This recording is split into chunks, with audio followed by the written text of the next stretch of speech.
and it was very difficult to just, you know, run into a building and tell a woman that her brother had been killed. It was actually a pretty dumb thing to do. I don't think anybody was focused on Mr. Letelier. I mean, he had his own activities going, and the government wasn't focusing on him. And in fact, the U.S. government was on reasonably good relations with Chile. I think the Pinochet government, through Contreras, wanted to knock out whoever was an effective opponent of their regime. The images of Letelier's funeral were broadcasted around the world. It was the very first car bomb on U.S. soil. The U.S. intelligence agencies were criticized for failing to detect the plot. The assassinations continued.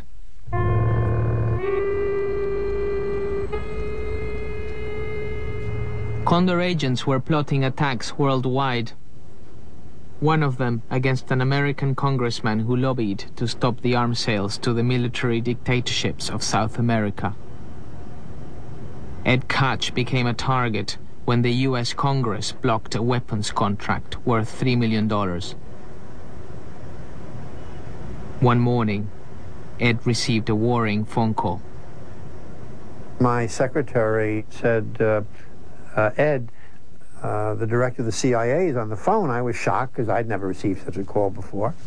But I picked up the phone and he said, hello, Ed. I said, hello, George. And some pleasantries were exchanged. And then he said, the reason I'm calling you, Ed, is they've put a contract out on your life. And at that time, I knew nothing about the Condor, knew nothing about it. Well, this is shocking and frightening. Never happened to me before. I said, George, you're going to provide protection for me, aren't you, the CIA? He said, no, Ed, the CIA does not provide protection. I said, but George, the reason that I'm the subject of this contract is that I did something in my professional capacity as a member of Congress. I'm entitled to protection. He said, Ed, the CIA does not provide protection. So I said, George, what should I do? And his response, I'll always remember, was, be very careful. 1976 was the year that CIA Chief George Bush knew about Condor. But its existence and the targeting of Americans were kept secret for 25 years, thanks to State Secretary Henry Kissinger. Schlatterman authors a report to Kissinger on August 3rd, informing him of the existence of Operation Condor, which is designed to find and kill terrorists in Latin American countries and in Europe.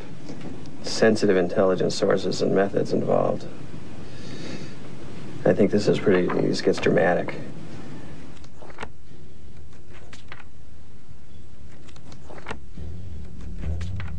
These documents show that Henry Kissinger was finally briefed on Condor in August of 1976.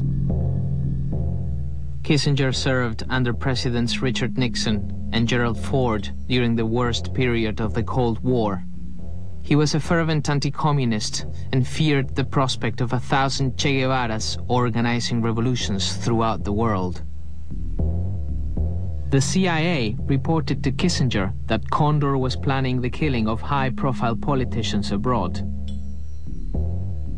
Worried about the moral and political consequences, they proposed that Kissinger give the heads of the Condor governments a final warning.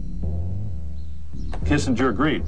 And that's this document. This is the central document. While we cannot substantiate the assassination rumors, we feel impelled to bring to your attention our deep concern. If these rumors were to have any shred of truth, they would create a most serious moral and political problem. And then we have this cable. This is the one that shows that the instructions to warn Chile, Argentina, and Uruguay that we know about Condor were never delivered. This cable is dated September 20th, 1976. It's the day before the Letelier assassination. Kissinger says, you can simply instruct the ambassadors to take no further action. And within 18 hours of this cable being sent, the bomb exploded in Sheridan Circle in Washington, D.C. Kissinger was no stranger to secret plots. In 1970, he directed a CIA covert operation to stop Salvador Allende, the elected president of Chile, from taking power.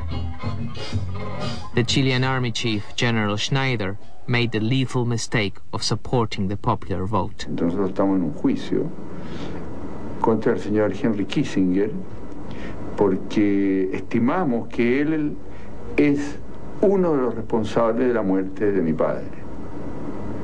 Existen datos muy concretos que prueban que el señor Kissinger estimaba que mi padre era el gran obstáculo para impedir la subida al poder de Salvador Allende.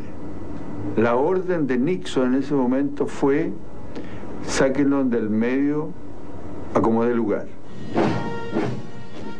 According to the classified memos signed by Kissinger, the CIA sent funds and weapons to kidnap Schneider. When Schneider was killed, these memos show that Kissinger paid $35,000 to cover up the traces that led from Schneider's assassination to the White House.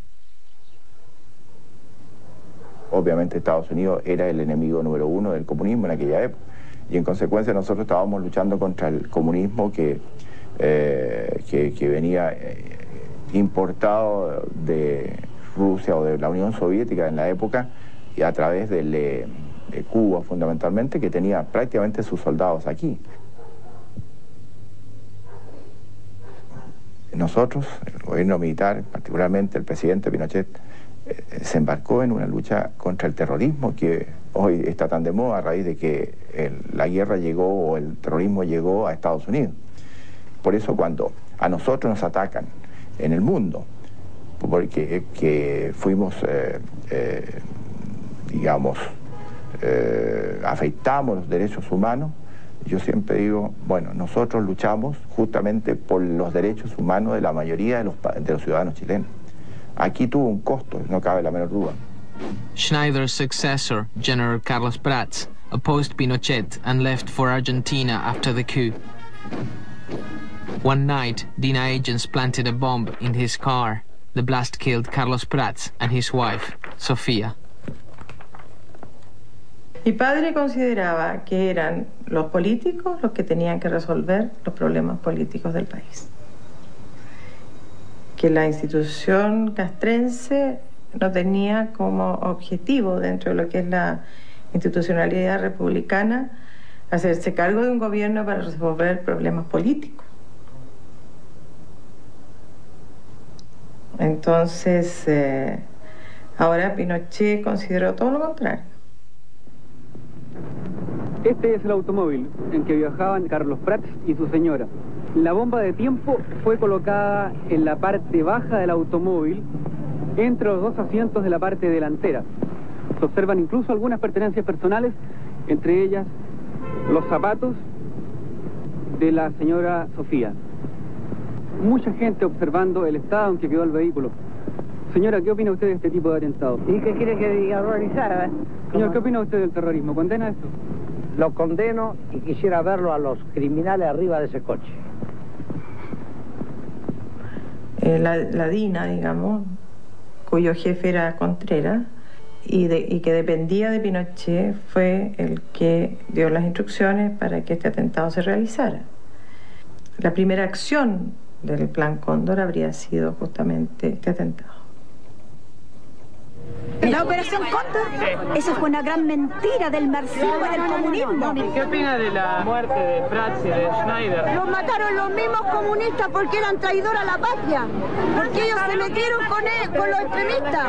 ¿Qué opina de la operación Condor? Libertad, que es la libertad de Chile. Francia tuvo el terrorismo con Argelia.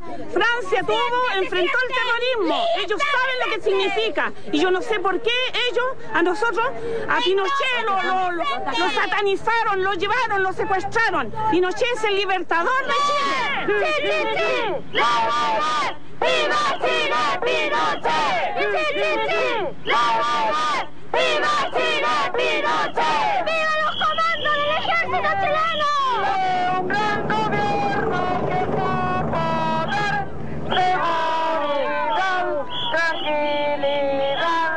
Gracias, gracias, Pinochet. Fue un gran presidente usted. Nuestro general supo gobernar con las Fuerzas Armadas, había estabilidad. Fue un gran gobierno que supo. By 1976,